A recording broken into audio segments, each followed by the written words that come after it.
How's it going, everyone? In this video, I want to cover the fact that the PlayStation 5 finally broke a major streak, the Nintendo Switch's 33-month streak at the top of the US monthly hardware charts.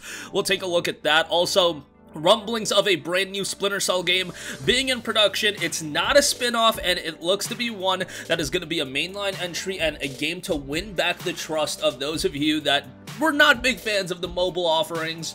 And the Witcher 3 upgrade may be on its way very soon, that being the PlayStation 5 and Series X upgrade. Okay, first of all, PlayStation 5 finally breaks Nintendo Switch's 33-month streak at the top of the US monthly hardware charts. Now, this is a pretty colossal number. Maybe Sony would have hit it earlier if PlayStation 5s were more readily available, but it's not the fact that it's getting scalped up, because at the end of the day, those consoles are still being sold. I just question what the sales numbers would be if there was a healthier level of units just available. Scalping wasn't huge and everybody could get a console at $500. That probably has hampered the sales a little bit. There's also the theory going around where FOMO is playing a part of it and people are doing anything they can to get a PS5. I don't necessarily buy into that theory. I don't think it's the craziest thing in the world, but I don't think a ton of people are just dropping, a lot of money to get a PS5 just because it's the hot ticket item, just to have a PS5. Especially because if you do want to do that, your best option right now is probably to buy a secondhand console or to get like a bundle through GameStop or something like that, because it's still relatively difficult to get one, but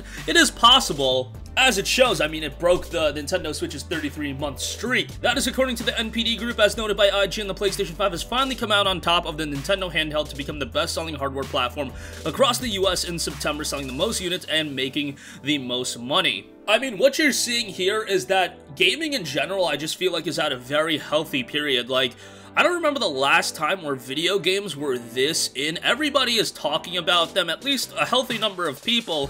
I don't think video games were this in, 15 years ago, a decade ago, just because now everybody wants a PS5, everybody wants a Series, and if nothing else, they're playing games on PC, they're playing games on Nintendo Switch. Hell, I don't want to bring mobile games into it, but, I mean, that's a thing too, but I mean, direct-to-consumer, top-level games, I do think it's at a very, very healthy level. You look at some of the sales numbers, month-over-month data, in terms of things like PlayStation Plus subscription, digital game sales, physical game sales in general of big-budget titles. Sure, not every game is a hit, but you're getting a lot of hits rather than misses these days, especially when you do take a look at the top-level AAA games. So hopefully that success can be sustained for the long term, just because I think once PlayStation 5s are readily available, Xbox Series X's are readily available, and you're talking about the game library getting deeper and deeper, because the PlayStation 5 game library, while there are some decent games, I liked Ratchet, I liked Returnal, Demon's Souls is obviously something everybody likes. I mean, maybe everybody's a stretch. I mean, some people are not into the Souls games, but you guys get the idea. There's a lot of games people like, but you don't have a God of War yet. You don't have Horizon. I know they're cross-gen games, but they're still big-budget IPs that can sell PlayStation 5s based on the fact that you're getting performance upgrades. And then when you roll on into 2023, Spider-Man, I don't know what else they have cooking, obviously Insomniac's doing Wolverine as well. Once you get games like that, and coupled with the fact PlayStation 5 is being readily available, I think that is going to be a storm for the PS5 to be very successful. And don't get it twisted, Microsoft's got a healthy slate of games coming up too. Halo Infinite, Forza Horizon 5, Stalker 2 next year. Ultimately, they're going to have Fable, and they're doing some good stuff with Xbox Game Pass too, so across the board, I think it's just gaming is winning right now. From the Switch getting games like Metroid Dread, PS5, while there's nothing that major coming out for the rest of the year, it's still a hot ticket item. Ratchet & Clank was really good. Early next year, you got Horizon. I think it's a good time to just be a fan of video games, and it's nice to see, while the PlayStation 5, you can twist it and say, oh, the Nintendo Switch is falling. The Nintendo Switch ain't gonna be falling. I could still very well see it being the best-selling console, especially as we head into these holiday months, guys. Nintendo products are super hot during the holiday season, especially with releases like Pokemon next month. My god. And they got Legends Arceus coming out January. Rolling on into January, February, and March, I just think it's going to be a lot of games. Alright, moving on from that, and me going off on how successful video games are. New Splinter Cell game in production, and it's not a spin-off. This is coming from Tom Henderson over at Video Games Chronicle. Now, it was noted that there might be a small chance it will be announced in 2022, and also that this would be a title that is not a spin-off and rather a means of winning back fans who didn't enjoy Splinter Cell's mobile and VR spin-offs or didn't really get into them. This would be the first Splinter Cell game since 2012, 2013 with Splinter Cell Blacklist. That game I thought was really good. I think the one issue with that game was everybody was getting really excited for the PS4 and Xbox One at that point, and maybe that was just a late-gen game, and it didn't resonate with people at that level, but I remember really enjoying that game, and it was unfortunate. And obviously, Splinter Cell has been this golden goose that people have been wanting Ubisoft to do so many times, and there's been so many teases, everybody psychoanalyzes the trailers and everything like that. Oh, that's Tom Clancy, it's a Splinter Cell Easter egg. I know it's happening, dude. It's been a rough time for Splinter Cell fans where I think a lot of people just began losing hope, but hopefully we do get a new game. I am really skeptical with Ubisoft these days. You know, I'm not big on their games anymore like I used to be. A lot of these games have been microtransaction to hell. They're going with a lot of games that are going to be free-to-play games. I don't know how to feel about a game like Tom Clancy's X Defiance.